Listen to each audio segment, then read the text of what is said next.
Hi and welcome to my number 8 vlog. I'll start off by sharing my video portrait project I did on my grandmother, Julia Valchek. This piece is called Mike is Julia's best friend. Enjoy.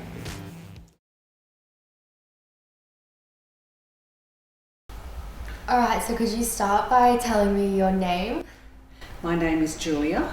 I was born on the 10th of June 1951.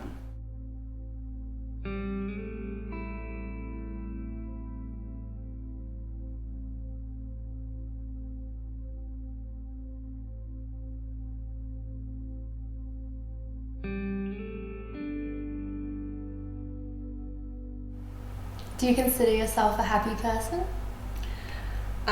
Generally yes, but the circumstances of my life are now in a way that no, I'm not happy. I'm trying to be.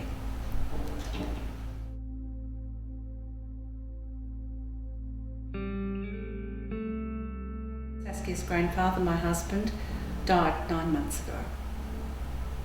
And it's still very sad.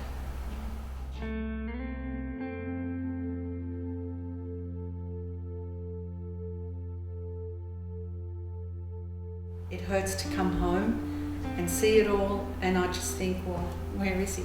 He's gone. And that hurts. Now maybe I'll get better, maybe I'll get over it, and maybe I never will, I don't know.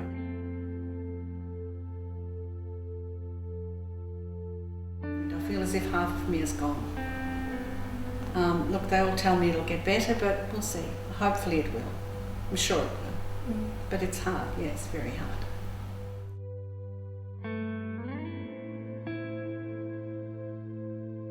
And he was a lovely man. He was a very, very lovely man. But it's over now. I'll never have anything like that again. And that's gone. Yeah.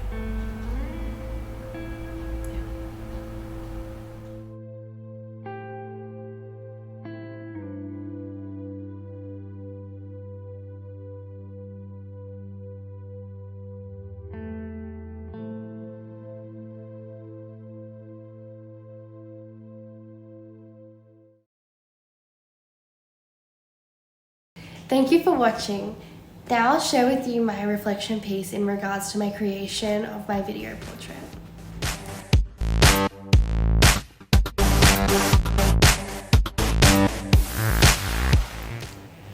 Overall, I feel like this project was a great success for me. I've made documentaries in the past, but I was not able to get them to flow as nicely as I was able to with this one. The most successful aspect of my work was my cutting. I feel like the practice I got during this course about when to cut raw footage was extremely helpful. I ended up with so much footage from the interview, and I cut the footage into smaller segments that were easier to work with and continued to cut from there. I was really happy with how it turned out. A few times I had cut the footage and watched it back with the neighbouring shots, but it had seemed forced, so I was able to go back and manipulate it until it flowed. I felt like by the end of editing the project, I had learnt the natural flow of my piece and I could cut accordingly. On the other hand, the most problematic aspect of my submitted work was probably the quality of my footage. I had used an MC50 camera from RMIT, but I couldn't seem to focus it properly. It was frustrating because I filmed assuming that when I exported it onto my laptop, the quality would improve, but it didn't. This was annoying because some shots I took were dark and needed to be color graded by increasing the exposure. These changes made some pieces of footage look even worse quality, and some shots I had to disregard completely. Next time, I need to make sure I know how to change the focus of the camera I'm filming with, as well as not rely so heavily on color grading.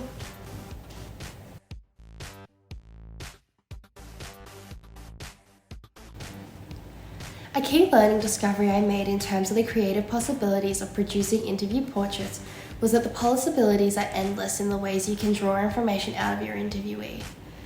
I felt during this process I had learned to relate to the quote by Michael Rubiger in conducting and shooting interviews, where he described interviewers as providing the special occasion, assistance, and creative resistance that allows another person to explore, sometimes for the first time, paths that are truly their own, on page 472.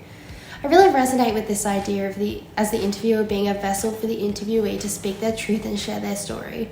The creative possibilities are endless when it comes to helping someone share in a way that makes them feel heard, understood, and free to express.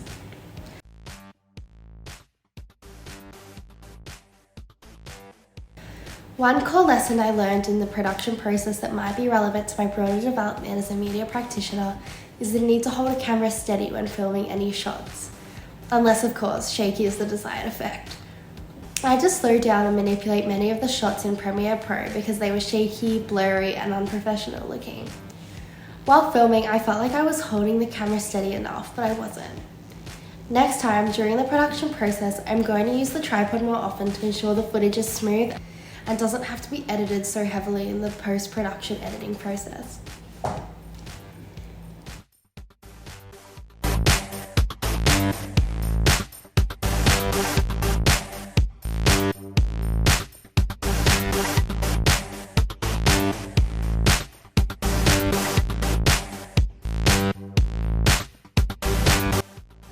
Thank you so much for watching. I hope you enjoyed. I'll see you next week for my final vlog for Media 1 2022.